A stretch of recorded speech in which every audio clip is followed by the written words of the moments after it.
I like the West Village a lot. I like going there, but I also resent it because I kind of want to live there, but I don't see that happening in the near future. But anyway.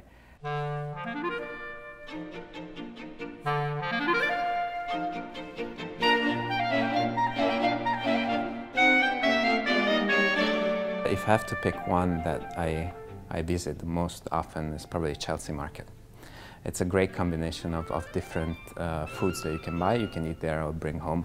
The best fish you can get in New York, and some of the best meat as well, and produce, and Italian, from my home country, Italian products as well. I live in Crown Heights in Brooklyn. I've lived there for a couple of years, and there's this little wonderful Mexican restaurant called Chivella's that I love going to for brunch on a weekday. They have these great brunch specials on the weekend, but on the weekday it's like the same menu but half price. It's really great. There's no one ever in there because everyone's at work. It's a really nice, special little hole-in-the-wall kind of place. Okay, here's something you may have never heard before. I like seeking out streets that fall off the grid pattern, if you know what I mean by that.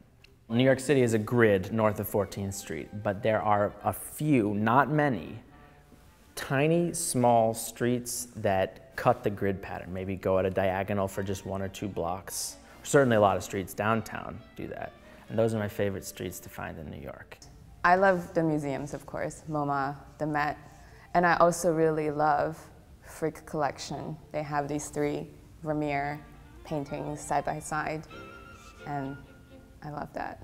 One thing I feel absolutely I have to do every year is Shakespeare in the Park. Because it's in the park, and because it's Shakespeare, I get up early with my wife Maria and my daughter Katya. We camp out, we meet people, and sometimes we do it more than once. We'll see both productions more than once even, and I just love doing that. So I recommend Shakespeare in the Park. I find there are New Yorkers who've never done it, or who are afraid of the line. It's a great New York experience.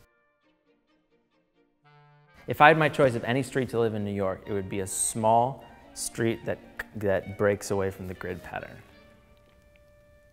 Bank Street in the Village is amazing. Gotta check out Bank Street.